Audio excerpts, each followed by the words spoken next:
podcast. I'm your show host, Martin Condon. And guys, before I get on with the show, I just want to remind you, if you want to support the show, if you want to support the fight for cannabis legalisation in Ireland, you can sign up to the patreon.com/Martin's World, or you can also make a donation in the form of Bitcoin through the link found on martinsworld.ie. All of the funds, guys, will be used to establish a cannabis activist hub here in Cork City, so we can bring together the cannabis community, not only just to socialise, but to better organise ourselves to fight for cannabis legalisation in Ireland. As it is coming, it's going to be here very soon, so we really do need to get better organised to see it happen. But guys, so today's show guest is Gary Youds. Gary Youds is based in Liverpool, and he's set up a cannabis cafe there, known as the Chillin Rooms. The Chillin Rooms has been raided a number of times over the years, and as a result, Gary's found himself in front of the judge and also inside in prison. This has led to the problems within his own family life with brothers and sisters, and even with his own kids there, it can kind of bring up difficulties. So we discuss all of that and more in this episode of the podcast. So I really enjoyed this episode, guys. I hope you do too. I really can't wait to get over to Liverpool to meet with Gary. But without further ado, guys, I give you Gary Youds. Gary Youds, welcome along to another episode of Martin's World. We had a bit of a technical issue the last time I tried to get you on, getting a lot of feedback, but it seems like we're in a much better place today. Now that you've got your new headphones there, they look fairly fab. So Gary, you're in the UK, based in Liverpool, and you set up the Chillin Rooms, which is what I wanted to talk about, because like you said that you like what I do, but I get my inspiration from people like yourself. If there wasn't people like yourself out there doing what you've done, I probably wouldn't have ever really been inspired to push the boundaries like I have here in Ireland. So maybe just if we could start there, the Chillin Rooms. When exactly did you start the Chillin Rooms up? What year was that?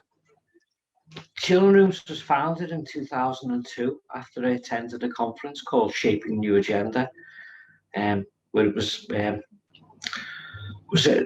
like chief inspectors and people from Holland and people from health, and I just thought this is the time. I thought, like, well, it's going to be legalized in 2 weeks' time. Like, I'm in the door type of thing. And 20 years later, it was just about through the door now type of thing. We're setting the standards now. So you had a feeling back in 2002 that you were at the cusp, that you thought legalization was about to happen.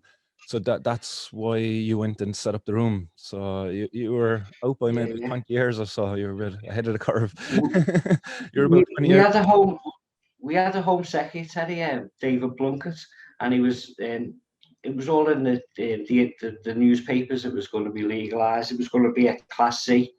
And there was going to be coffee shops. There was one opened up in Manchester called long enough. Wow, I'm a businessman. I can open this place and do the right thing type of thing. I've been visiting Holland for lots of times, the coffee shops, and could you just, I was invited again about that place in Manchester? It seems like you froze up there when you mentioned the shop in Manchester.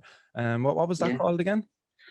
It was called a Dutch Experience, and it was run by a gentleman called Colin Davies, who's a friend of mine.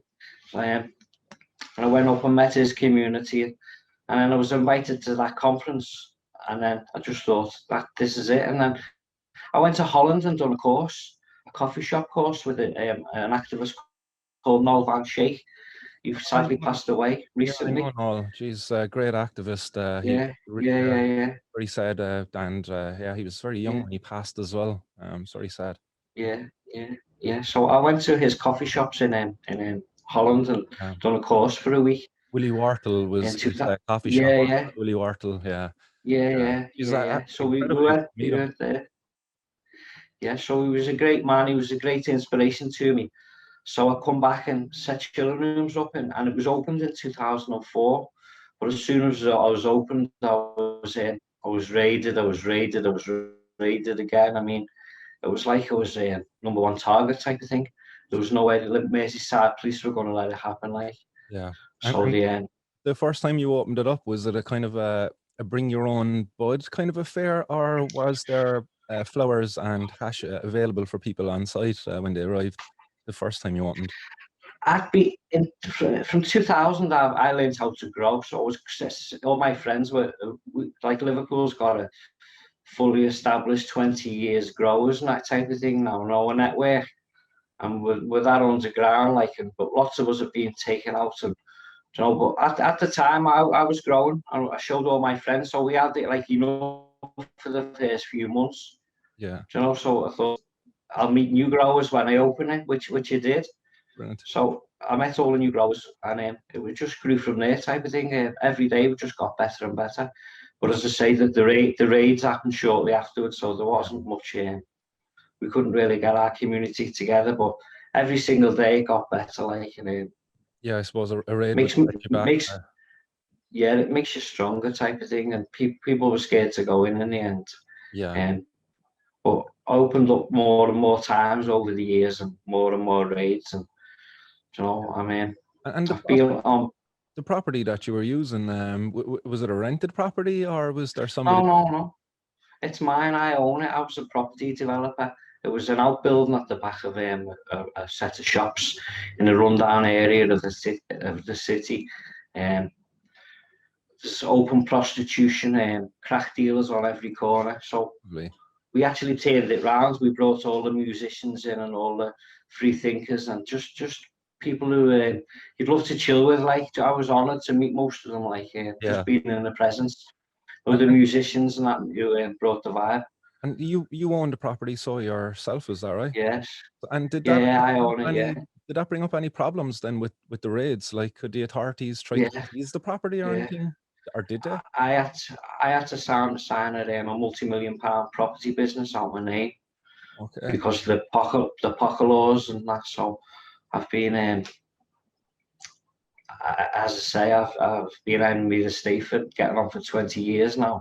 Yeah. Just surviving, but we're at the cusp now, type of thing. With all the COVID, what's going on, all the job losses, and all the industries what have been. So this just totally it's time for change, isn't it? Yeah, it does feel like it's very close. Something's got to give. It's the right thing to do. Yeah. Yeah, I think there's a lot of opportunity now because of the coronavirus and the job losses and things like that. Certainly, cannabis could offer an incredible solution for the job creation that's needed to stimulate the economy after once we can kind of get back to normal. Like we've been told here now, it was only just announced earlier today that we're going to stay in the most restrictive of lockdowns until the 5th of March. So that's like another month of, like, we can't leave our homes, go outside of 5 kilometers from our homes or something like that. So there's a big kickback. That means businesses still can't return and stuff like, so there's going to be a big recession around the corner for us if we're not already deep into it. We're just not seeing the impacts of it because we're all bloody on lockdown.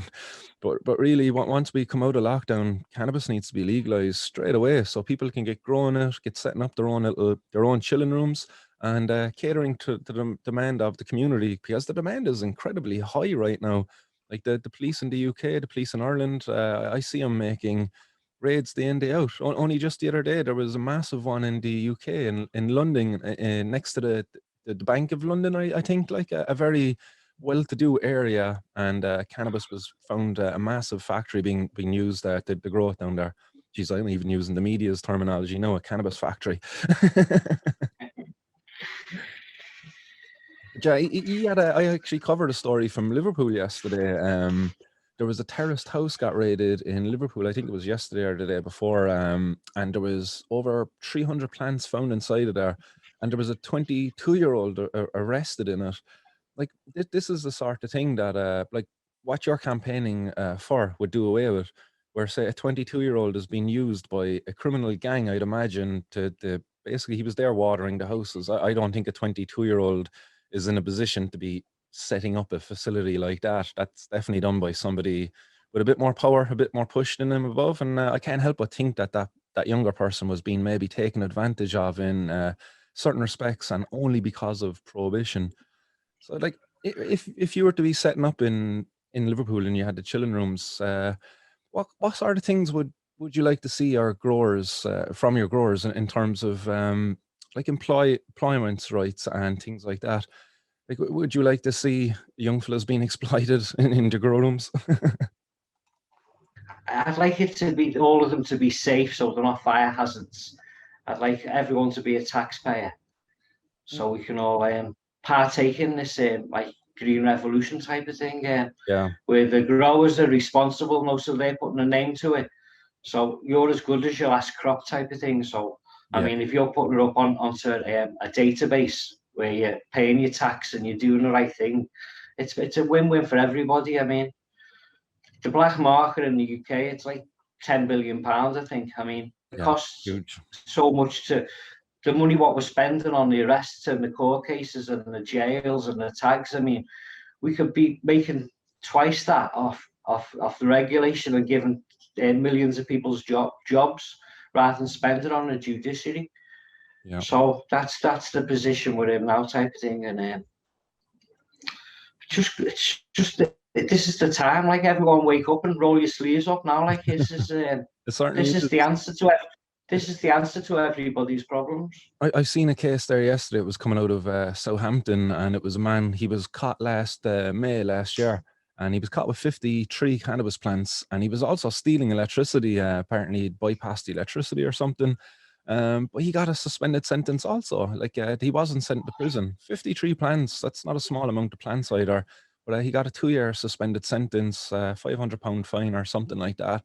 So it certainly does seem that even the judiciary now are they're being much more lenient towards these kind of cases, at least in the recent days that I've reported on it. Like, do you think that's something that we're going to see over the next while in the run up to legalization, with more court cases being kind of thrown out, given suspended sentences, like where people just aren't getting jail time anymore? Do you think that's going to be a common occurrence before legalization?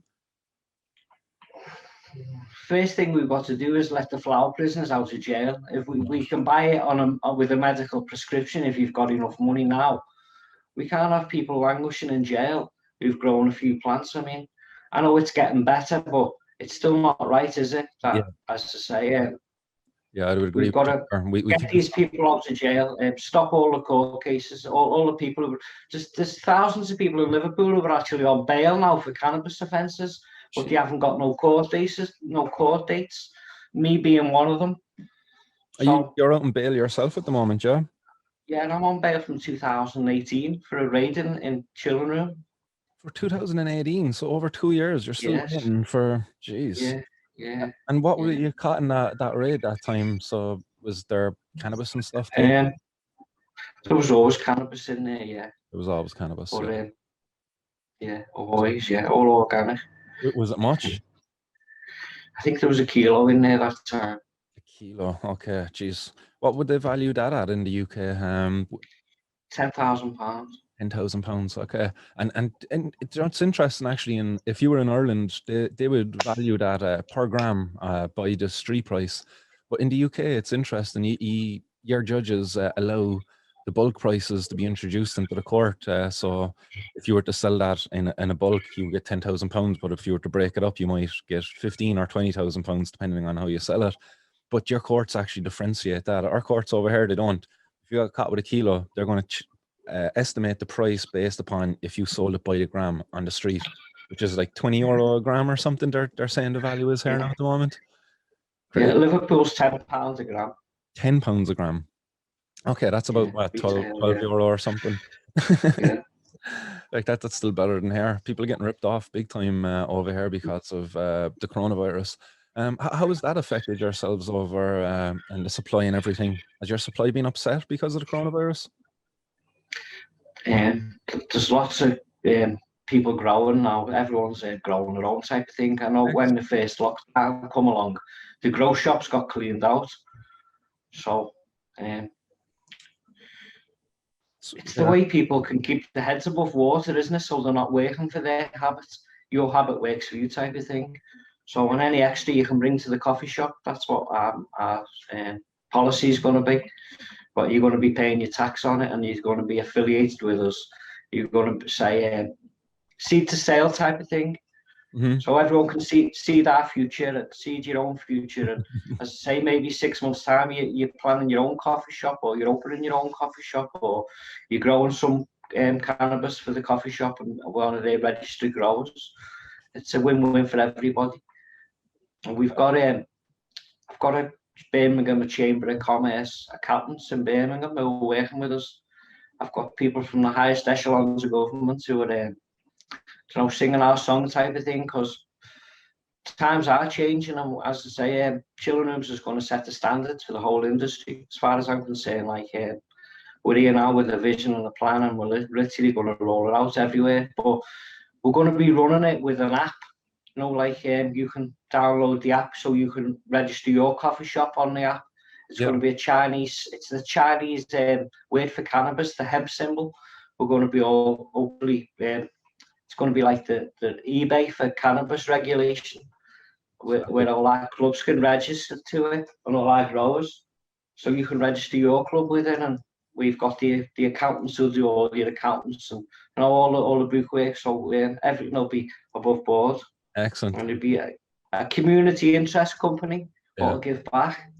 So it'll be a win-win. That's the job, and the app will work across the water here. Brexit won't impact upon it.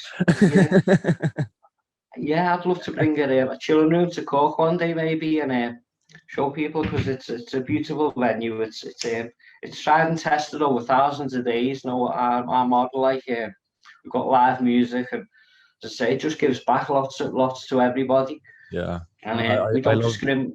I love the video that was up online there. Voice who done it, and it really captured the atmosphere of the environment really well.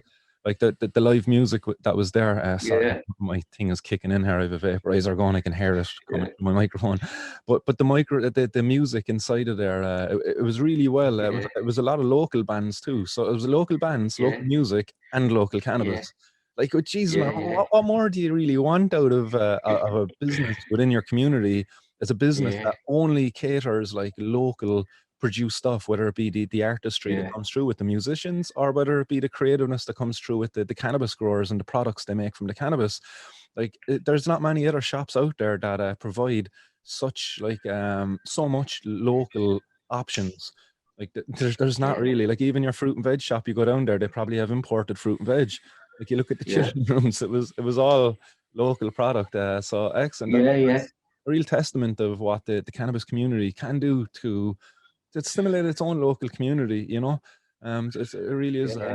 really is a great opportunity here if we were to legalize and sort this out. Yourself, when you started up, you got raided the first time back in 2014 or 2004. But in 2017, you got raided again, but you were operational for a bit longer there. I think you got a couple of months where you didn't get raided. Yeah, I had like a year, but in that year I was raided like 9 times, but I still opened up every day. Just come back, and to say, it took me a week to dust myself down, but all my friends just come back in. It was that good. It was part of people's lives, it was your social life. It was a safe place to go, free from hard drugs, and just to meet like-minded people, and just everyone loved it. And every night got better and better and better, and more cool people coming. So it was raided by 40 officers. They had whizzes on the gate. Yeah. It was over the top. There was 40-foot sparks in the air. At the time, I was on tag because I was from a previous court case, because they were arresting me every other day. I was scared to go to the house, but I went out every day anyway, and just, I had to roll my sleeves up. But in the end, after the major raid, it was just the place was stripped out and all the furniture was taken out and all that. Oh, did they take all the furniture and everything? Yeah. The actual property is still in my brother's name, you see, because I had to sign it out. So it's technically not in my name, but it is my coffee shop. Yeah. So they were going to arrest him type of thing, and putting pressure on him and the family, arresting me mum and all that. But to say, with my new community I've set up now, my professional, say me board members who were fighting out, getting our model out there now, we were just, I don't know what to say really. Yeah, just no, time, like. that's but you say there that you've been arrested a couple of times. How many times have you actually been arrested? And in relation to cannabis, anyway, Oh, like if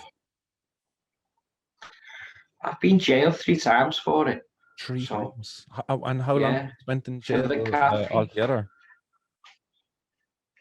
Yeah, it was I got sentenced to 9 months, and I got 12 months, and I got kidnapped for a faulty battery, and I put back in Watton for a week.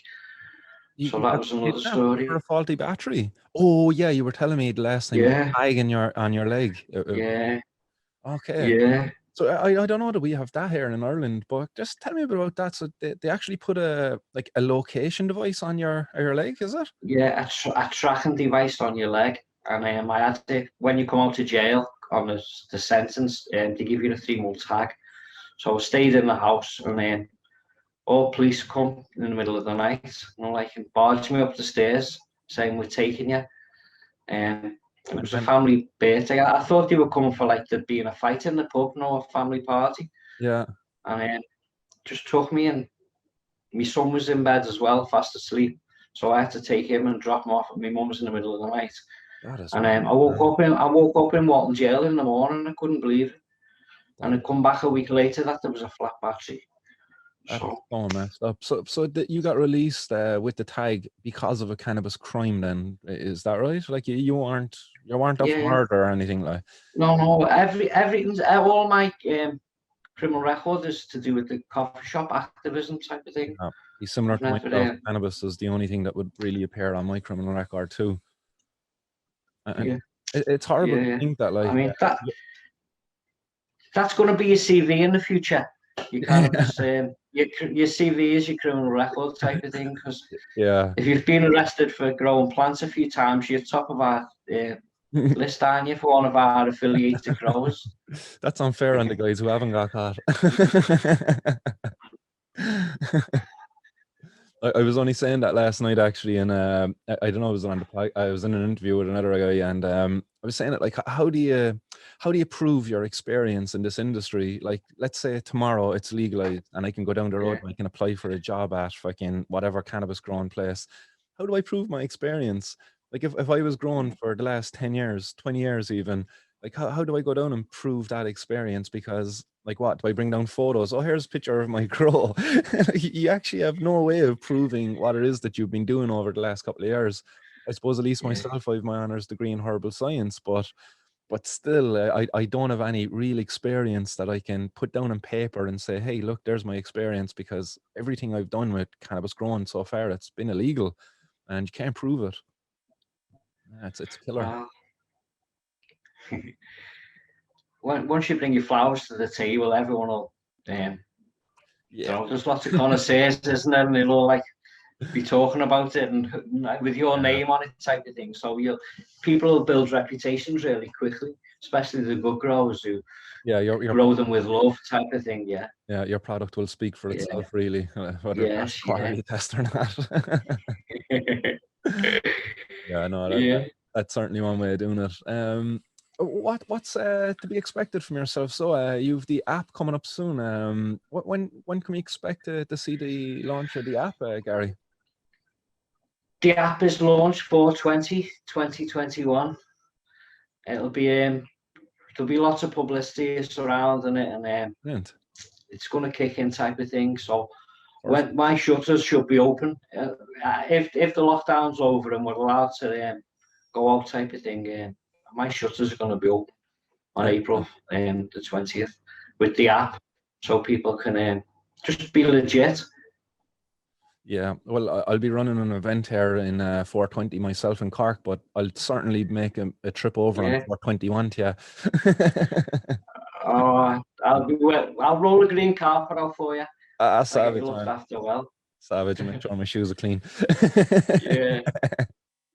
No, that does it. Everyone's VIP in Chillin Room. Everybody is VIP. You Yeah, know, when they come in the door, like it's a unique experience, and people have got memories from years ago. So we're just going to make happy memories and, memorable times for everyone is here. Like everyone can get a smile back on their faces again, and yeah, partake in this green avalanche. Yeah. We've been working with lots of other activist groups like See That Future, and we've got a friend in Michael Fisher who runs Teesside Club, Club Exhale. He will we'll go affiliated with them type of thing, and behind the scenes with our professionals, we've been working with Legal Law Enforcement Action Partnership.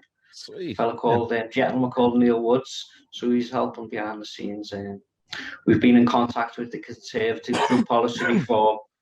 We've got the Labour Party Drug Policy Reform, and people who are, you know, singing our song, and we all play our different little instruments, and we all know the song, like, and we can all like just harmonise together, can't we? In these places of freedom and bring about good, like cathedrals of peace, where it gives back.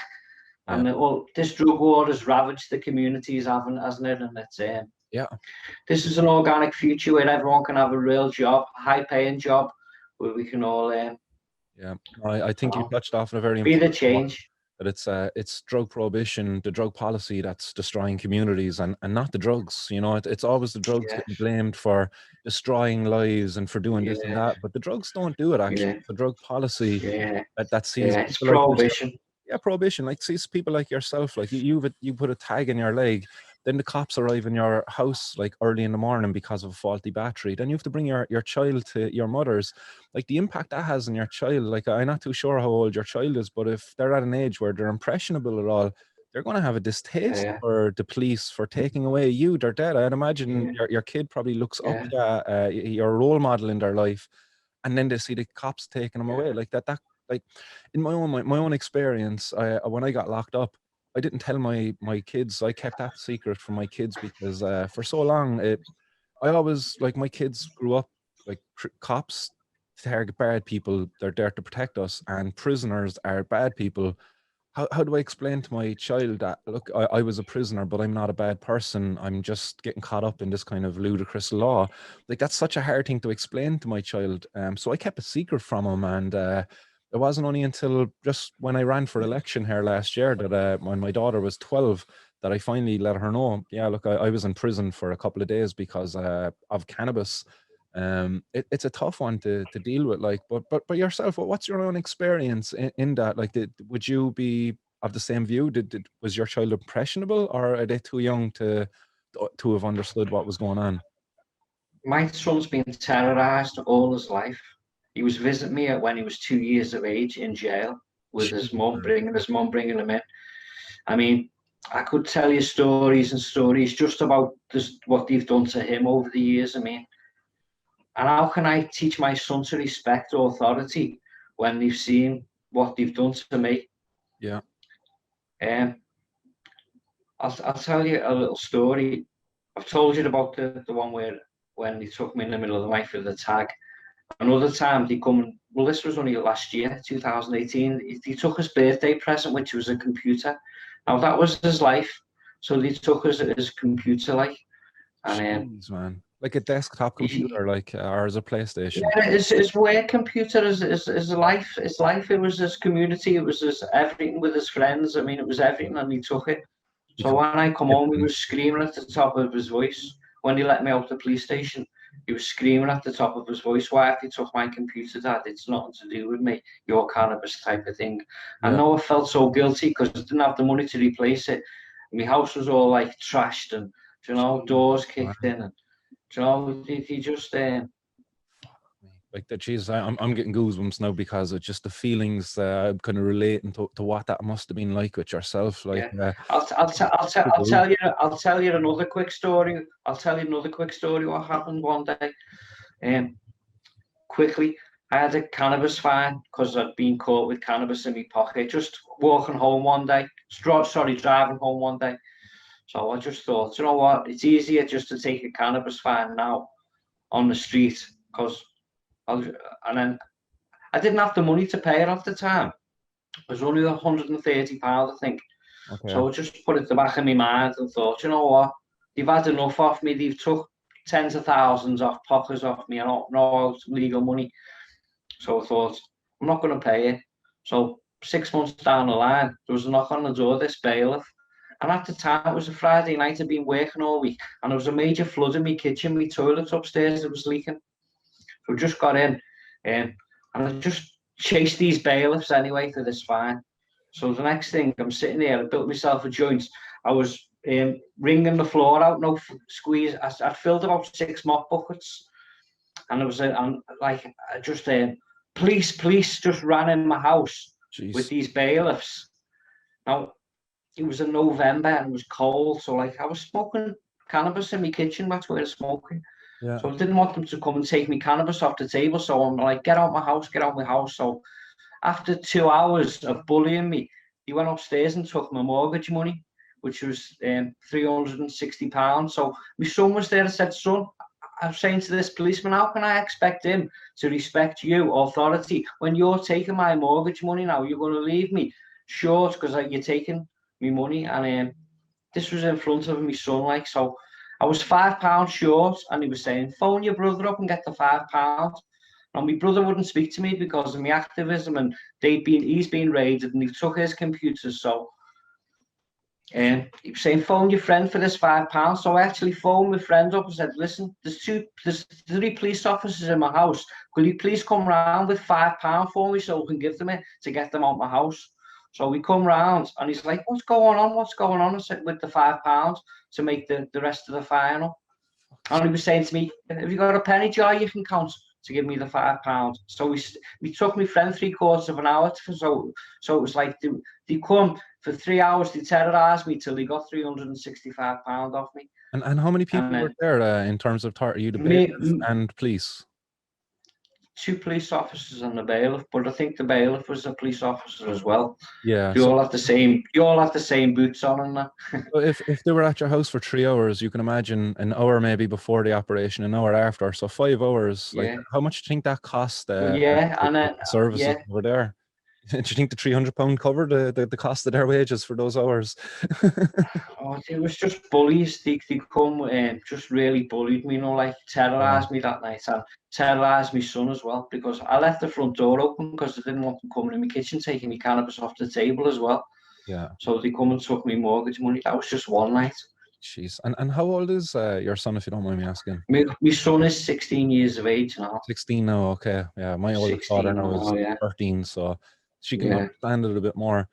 So how, like, conversations with your son, obviously you've had plenty now, I suppose, but how have you helped with just I don't know, getting his moral compass right, like because you're breaking laws. How do you explain to your son, like, it's not okay to break laws except this one? Like, it's a very hard situation, I didn't discuss it till he was 9, and he come in and said to me, hey, Dad, you know that money plants you've been growing? I said, yeah. He said, it's weed. I said, who's been talking to you? I said, you've been watching Family Guy, watching Brian, yeah, the stoner. So, I mean, Family Guy told them all about it. Yeah, my youngest daughter, she's 7, but I interviewed Alison Littlefair, who wrote Walter and the Magic Seed, which is a really good kids book, but it explains about the cannabis plant and how it's beneficial for kids with epilepsy. And my daughter, she's only 7 now, and she was reading through the book, and she got to the part where it said cannabis, and she goes, oh, Dad, I can't bring this to school. And I goes, why not? She goes, oh, it says your weeds. It's not about your weeds in there. Like, and I was breaking all that because it said cannabis. It said cannabis, but what she said to me, she said weeds. And it's just so funny when you're hearing it coming from like such a little person like that. They're, oh my God, like, because the thing, because she knows about it now. I even had conversations now with my youngest daughter. She's 7. Because we got stopped and searched by the guards together as a family. I was on the way to a dog show with my family on Easter Sunday. We 2 dogs in the car, myself, my partner, and our 2 kids. And the cops stopped and searched my car at a checkpoint. I had everything in the window, tax, insurance, all of the stuff. License was good. And they were like, oh, please pull in there. And I was like, why, what's wrong? And they were like, oh, no, just please pull in there. And then I pulled in for them. And they were like, oh, you were caught with cannabis 2 weeks ago. We want to search your car. And I'm like, guys, my family's here. My 2 kids, my dog's in the car. I was like, I was caught with 1 joint. It was worth a tenner. And you're going to search my car again because of this. So at the side of a very busy main road, it was a big dual carriageway road that they had a checkpoint on. Me, my entire family stood at the side of the road with our 2 dogs while 2 guards went through our car. They searched me, they searched my partner. They found absolutely nothing. But from that day, I had to explain it to my 7-year-old then, like what was going on, what the guards stopped us for, what they were looking for, because they mentioned cannabis, what that was. And it was terrible. Like it was like I've pictures of it there. I'll insert them in there for people to see in the interview afterwards. But like it was a horrible ordeal to go through, and the aftermath of that, then to explain that to my youngest daughter, like yeah, look, we shouldn't hate like she doesn't like the guards now. Like when she sees the guards, like I was eating chipper food with her there one day. We went out cycling our bikes, got some chipper food, and we were sitting on a bench at the side of a road, just eating our food. And a guard's car pulled up at the traffic lights in front of us, and my daughter, like she's only 7, she hid behind the bench jokingly. She goes, "Dad, hide the guards there." And I was just like, I was shocked actually, because I'm like, geez, that's the mentality my daughter has. Like she's actually hiding from the guards at 7 years of age, and she's telling me to do so too. Like in her own mind, she was playing a game. She was being funny. She was trying to be funny. But still to me, like I just couldn't help but see like what psychologically her view of the guards now, that these are somebody you have to hide from almost, and there's a game of it, cops and robbers kind of thing. Like it was horrible to really go through that. Like It's got to stop, hasn't it? it really does, yeah. Like It's got to stop. your young fella's 16 now. He'll be 18 in another 2 years. I don't know if he already does or does not. I know I started smoking cannabis when I was 15, but like if your 16-year-old young fella now was to start smoking cannabis, really would you want him to be going getting it where you had to get it all along, which is maybe from the streets outside of when you grew it yourself, or maybe got it from other growers? But would you really want him to be dealing with those kind of guys out there, or maybe even risk being dragged into dealing himself too? Like, because he's at that vulnerable age now, really, isn't he? There's lots of teenagers in this city who are put in the system, and they're just bail, jail, tag license. From getting arrested with a bit of cannabis, I mean, the whole lives it ruins because of that caution when there's 15 or 16. It just closes so many doors, Yeah. but it opens so many doors for the criminal justice and the whole waste of the money, isn't it? And criminalising tens of thousands of young people, and it's just No, it's got to stop. it It's really got to is. stop. Can I ask, where is it at the moment in the UK? Is there, like in Ireland, we have the People Before Profit, Gino Kenny. He's putting a bill before the government later on this year, that's seeking to regulate the sale and supply of cannabis for adults. But is there anything like that in the works in the UK? Is there any party kind of on about publishing, putting forward a bill to see cannabis decriminalised or legalised at all? I know there's people in the Conservative drug policy, and Boris has brought people into his inner circle who are pro-cannabis type of thing. And there's lots of CBD companies and things, but Chillin Rooms is going to be the game changer as far as I'm concerned. We're the light at the end of the tunnel for the whole industry, and everyone can partake in. It's not going to be corporate, it's going to be homegrown, Yeah. locally produced by the community, for the community, and So as it that's all stands, partake in this. there's Yeah. no kind of political party or independent that's going to be submitting a bill. So what you're hoping to do is maybe set the motion forward. Like, yeah, you're basically going to set up the chilling rooms, and if the authorities come and shut you down, it's kind of like just ask for permission afterwards. Is that the No, mentality? we'll all be rubber stamped when we open the doors, all Will it be rubber affiliated. stamped? Yeah, Yeah. 100%. Yeah. We're Uh, all going to be yeah. How does that work Uh, with legislation from policymakers, like with the your Misuse of Drugs Act in the UK? well, you can't buy it now with a prescription, can't you? From proper cannabis. Yeah, Okay, if you've got a prescription, I mean, I've seen people's prescriptions. It's just the money side of it, isn't it? So if we can tax the black market and bring it out of the black market in a regulated, safe space, yeah, which is a win-win for everybody. yeah. No, it certainly Um, is. No, I think it's incredibly ambitious. Like, and I really hope that you are successful in it, and I really hope the authorities don't come down like that. the approval that you get, I hope it's respected by the authorities. Like, as you say, people can get private prescriptions over there now. You have the CAN card in the UK for the last couple of months, which kind of gives amnesty to patients who can't afford a private prescription.